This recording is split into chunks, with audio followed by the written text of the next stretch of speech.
Je suis quelqu'un d'ici.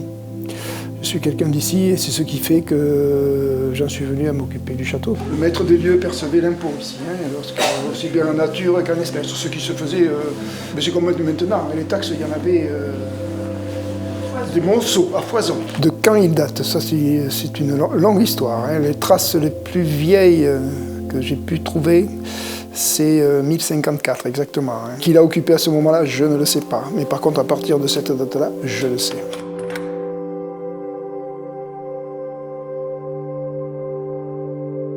La dernière étape, c'est 1990, date à laquelle la mairie s'est portée acquéreur du bâtiment à son dernier propriétaire privé. Alors, c'était mon grand-père. Le château n'avait pas bougé depuis la Révolution. Mais par contre, il s'était beaucoup délabré. Donc j'ai eu la chance d'avoir une épouse qui a suivi. Et j'ai pu m'occuper à temps plein du château. Et c'est ce que je fais maintenant depuis 27 ans.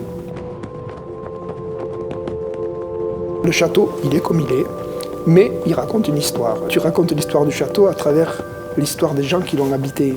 Donc il faut que le château absolument devienne un lieu de vie. Il y avait une troisième tour qui a été détruite parce qu'ils ont fait la terrasse et la cour d'entrée.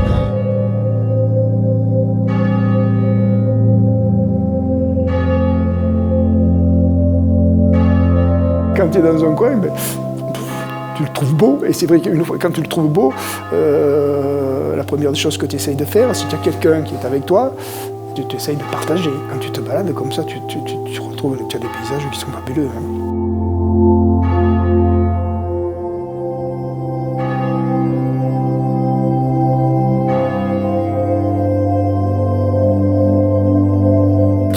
Tu te dis même si je pouvais, je sauterais.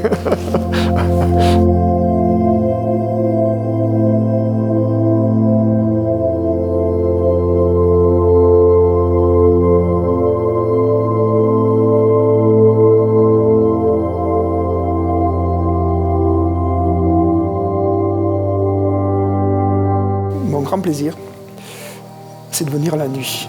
Quand tu te promènes la nuit dans le château, tu sens la charge que le château porte. Et donc tu fais plus que partie de ces gens qui ont été là, tu fais partie des cailloux. Tu me ferais voir la photo d'un caillou, je te dis, je sais où il est. Même si tu me prends en photo, que ce caillou. Le château, c'est moi.